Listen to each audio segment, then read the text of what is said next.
The season has barely finished, the transfer window has hardly opened, but already we've seen Martin Zubimendi all but confirmed as an Arsenal signing. Everyone's in uproar about the various rumours, decisions and qualities we desperately need, and we are also watching the swiftness our rivals also seem to be operating at in the market too.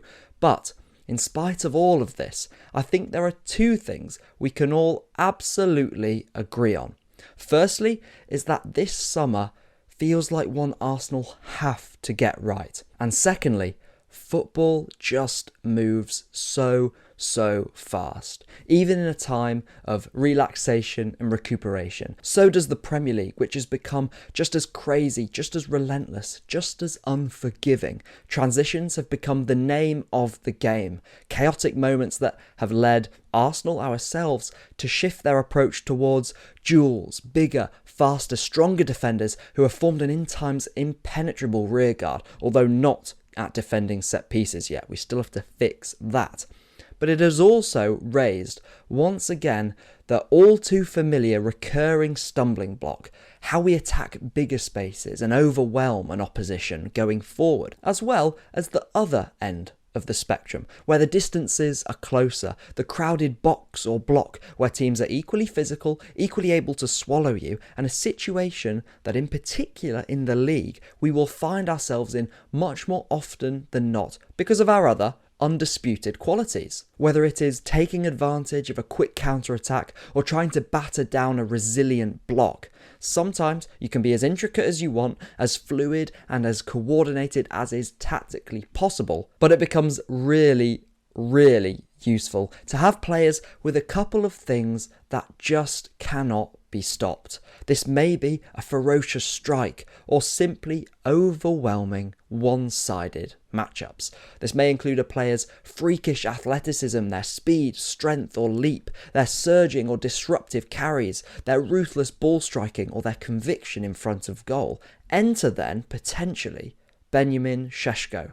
Welcome back to the Harvey Gratian YouTube channel. I'm so glad you found us or are joining us once again. And just like the Martin Zubimendi deep dive, today's video is going to scout Šeško, where he excels, where he suffers, how he is utilised currently by RB Leipzig, chart his developmental trajectory, look at his tactical fit in this Arteta Arsenal machine, and ask whether he is truly the best 9 option out there for Arsenal. So, what sets Šeško apart?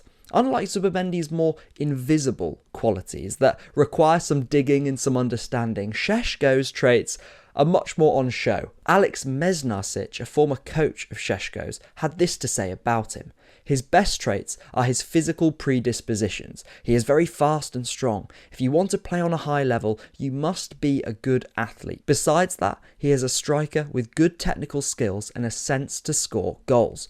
Pretty much everything you could want, right? But jokes aside, Šeško I think is part of that rare cut of probably 5 centre-forwards on the planet who have pretty much every uncoachable quality. A collection of unstoppable attributes that involve searing speed, but also the power to go alongside that, making that sprinting repeatable, making him able to bully defenders out the way, and add in there a ridiculous technical ceiling we're going to get onto. Again, I don't want to just stress or cite a genetic phenom's genetic qualities. So other than that argument of just stacking unicorns, how does Šeško use these gifts? Mesnarsic talked about Šeško's sense to score goals, and aside from his speed and power, Fabio Ingolic, his coach at FC Liefering, mentions Šeško's unique will, his obsession with scoring and the repetitions he makes in training. Let's take some in-game examples to flesh this out a bit. This double movement, the bluff to go to the back post before striding the other side of the defender to meet the cross, or vice versa, is one we've seen Erling Haaland terrorise defenders with, and Šeško himself constantly speaks about Haaland's movement as something he takes from his game. Šeško says it's not only about watching game highlights, but across a whole 90 minutes. Watching to see when Haaland is on the last line, when he is just waiting for the moment to do his job. Any other striker, I think, could make that exact same movement, but it's Šeško's blend of aggression, timing, and that capacity to make it yours that just ups the levels of unstoppability, I think. But note here how this involves moving up onto the ball. That will be crucial later. At Arsenal, I feel like, aside from Saka, who never has any let up in terms of how he's marked by the opposition, and probably Rice too, who is still doing a bit too much pinning in that high left-hand channel for my liking, we have no one else, I think, aside from potentially Šeško, who has that one-man attack vibe. If you can release Šeško into space, he's going to do the rest. Backlines have to make all kinds of unreasonable adjustments that pull them into uncomfortable positions. And here, Šeško, despite a big sprint and then an improvisational shooting technique, genuinely makes 60 yards look minuscule. We don't have anyone who can do that. Let's start to get onto that carrying or dribbling aspect that I mentioned, because although you always want to see, again, someone passing, releasing Šeško into space, it's worth noting that if he can have time and space to get those legs stampeding, then his straight line power to carry up through the middle can come out of nothing. Or here, he's marauding through the centre in a similar way, bringing in a runner then, staying alert and active, springing and nodding in a rebound. Equally, when he drops into these soft zones between the lines, spins and lets one rip, it's that hunger to unleash an absolute rocket, to turn and shoot quickly in zones where we struggle to do that. And that initial pass through the lines is key too, and something we've already looked to start to establish and add with the signing of Zubimendi. But if we're honest, analysis can sometimes overcomplicate things. We are adding someone in Šeško who can strike the ball with either foot with a level of ferocity that will terrify the opposition. And at all of these weird and wonderful angles, with quick backlifts, balls over his head where he has to stretch unnaturally, it's indisputable quality. And I think Šeško knows this and has an assuredness in these qualities too. It's what informs his love for Haaland, he admits, as well as his idol Zlatan Ibrahimovic. Interestingly though, that character of Ibrahimovic I don't think necessarily matches Sesko's character, as he says himself, but there is an Ibrahimovic bubbling away inside of Šeško.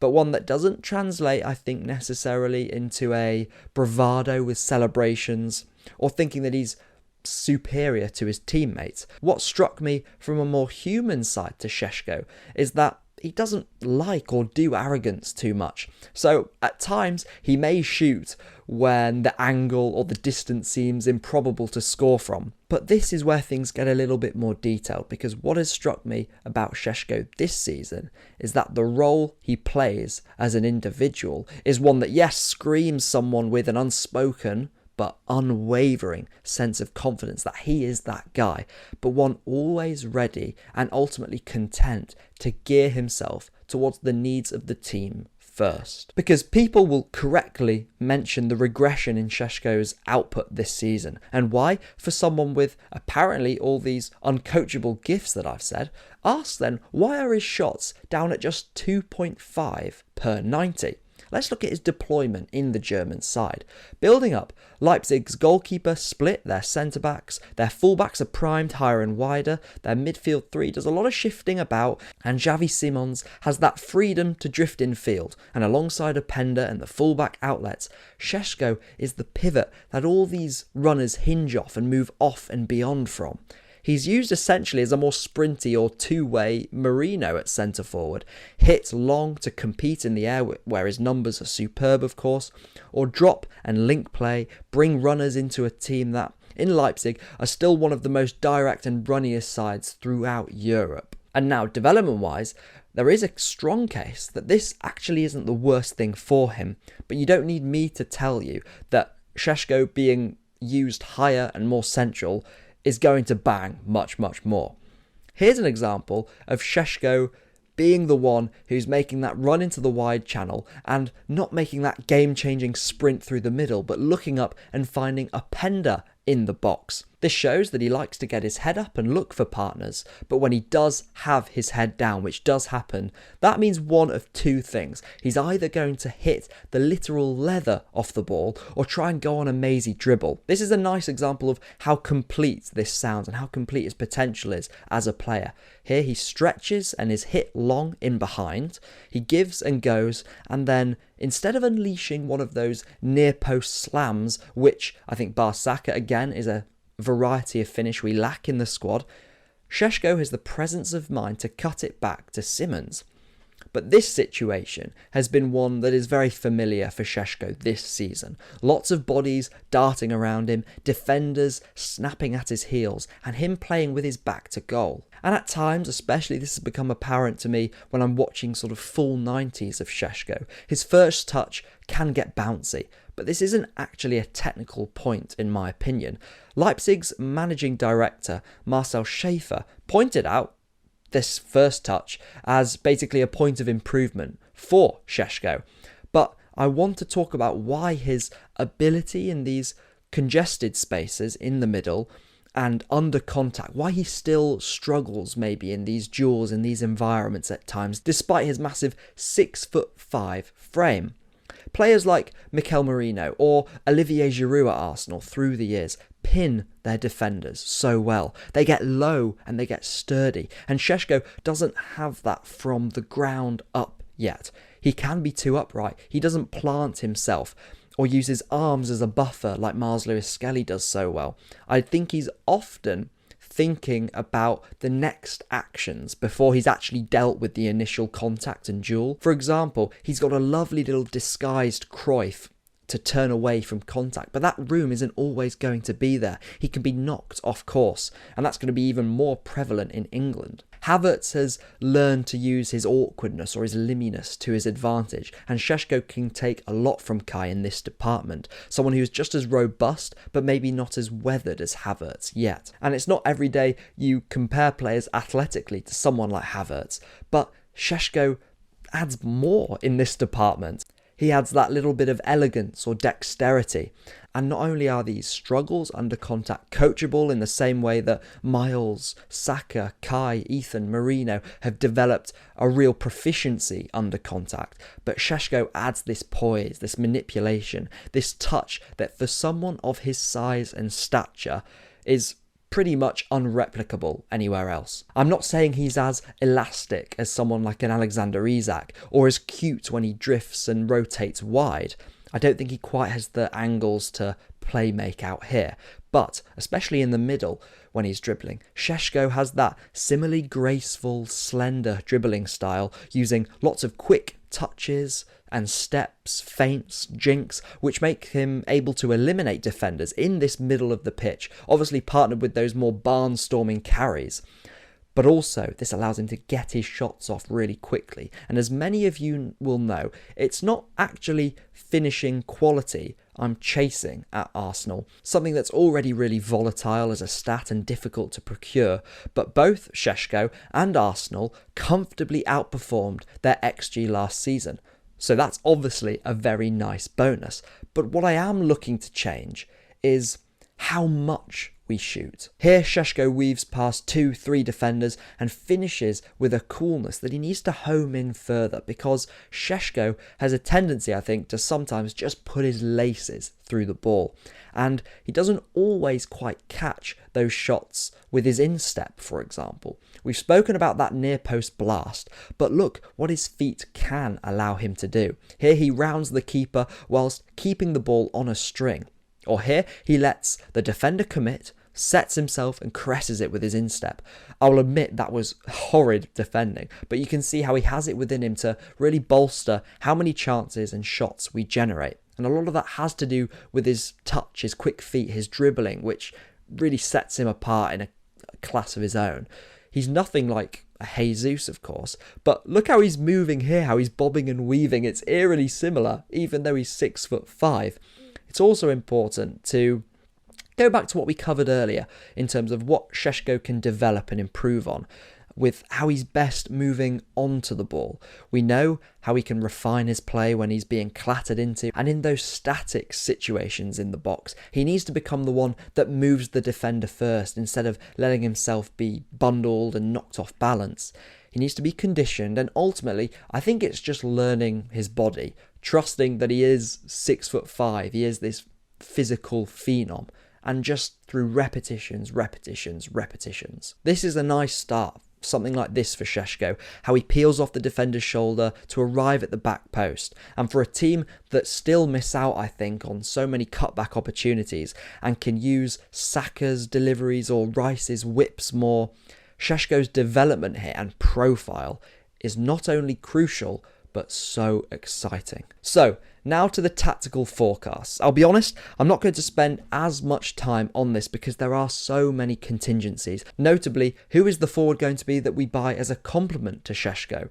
He isn't a game-on-game starter for us yet, but I will give you one example to try and show my thought process a bit more. If we were to use Kai and Šeško as that duo, for example, Šeško is certainly closer to a Jesus in this duo, but there is clearly much more of an overlap in their profiles, meaning the left winger has to be someone comfortable playmaking from the touchline or taking on wide 1v1s, someone like a Nico Williams in theory. I'm not saying this approach is my favourite, but it's also so dependent on what the market throws up. In this duo, in this pairing, you'll have one of Kai or Šeško hitting the channel, the other dropping in or powering into the box. Again, getting Declan Rice to access that right-hand side more is a pretty fundamental area for me to tap into. And if he's here and Miles is still inverting into that left centre mid, then they can both shift their heights and angles with Zubimendi. But that also may mean a more realistic interpretation of this setup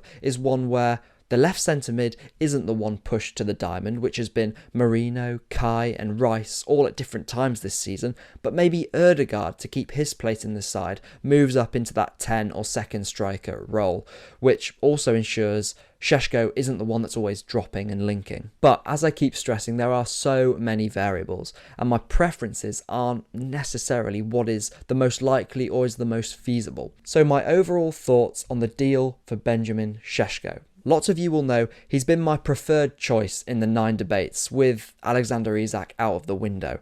But I've seen so much frustration, surprisingly, towards the deal, which for me is pretty ludicrous for a few reasons. I think we must distinguish between our conversations and debates.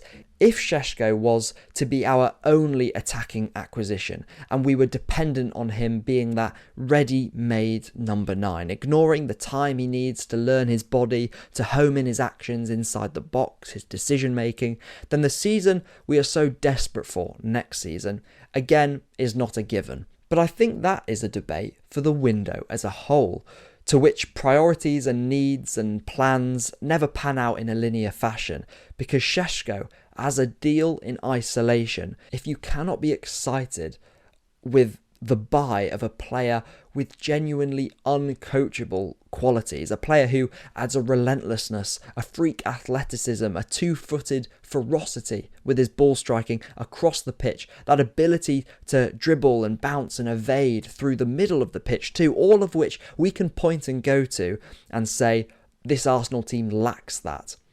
Even if it is still in its raw form, if you can't get excited by that, I think you're looking in the wrong direction. Because, in my opinion at least, I think it's more a matter of when, not if, Šeško reaches a really top level. And the rest of the window for Arsenal, of course, will inform how much pressure is placed on that timeline for his development. Oh, and if you did need just a little bit more convincing, don't forget that if you were worried about our corner threat waning, Šeško helps with that again, and he's an equally relentless presser, which we haven't even focused on this video.